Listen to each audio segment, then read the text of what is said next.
Hi, and thanks for logging on to the Daily DVAR HALACHA. And here's a brand new HALACHA for you, and it's for Wednesday, the 14th day of August, which is the 13th day of Av, which means that I need to tell you about something that's happening this Friday, which is the 15th of Av. It's also called Tu B'Av because the letters Tes Vav signify the number 15. We don't like to say Yud Hey, because that's actually a short version of God's name. So instead we call it Tes Vav, 9 and 6, and that's Tu B'Av, the 15th of Av. You're familiar with that expression because we use the expression Tu B'Shvat when we describe the holiday of the 15th of Shvat. Anyway, what is Tu B'Av? It's a very festive day. You won't notice it so much because we don't have a lot of ways that we celebrate it nowadays. We won't be saying Tachanun on Friday because it's the 15th of Av. But what are the reasons that we celebrate it as a festive day? There are fascinating and widely varying reasons. I'm going to give you one of them today. One of the reasons is because, when the Jewish people sent spies and came back with a bad report, unfortunately, and then cried and said, oh no, we'll never make it into Israel.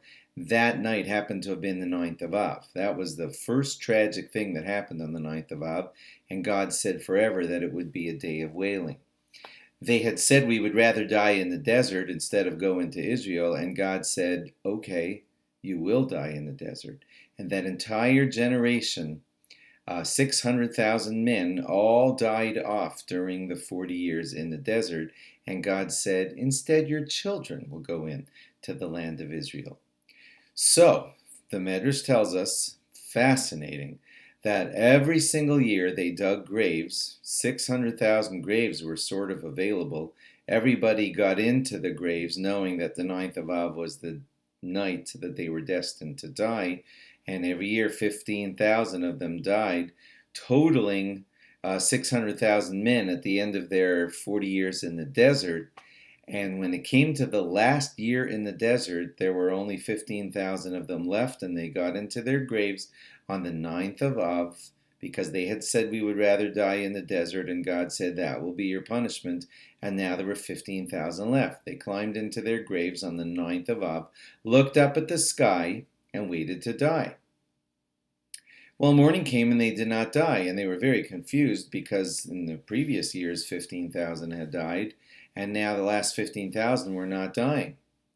And so on the next night they got into the ground again, thinking maybe we calculated wrong, and they made it through the night and saw the morning sun and said, apparently we're still alive.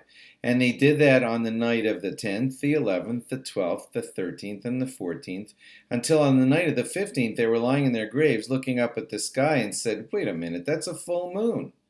That's a full moon we're looking at. So it is certainly not the 9th of Av anymore. It looks like it's 6 days after the 9th of Av. And we have not died.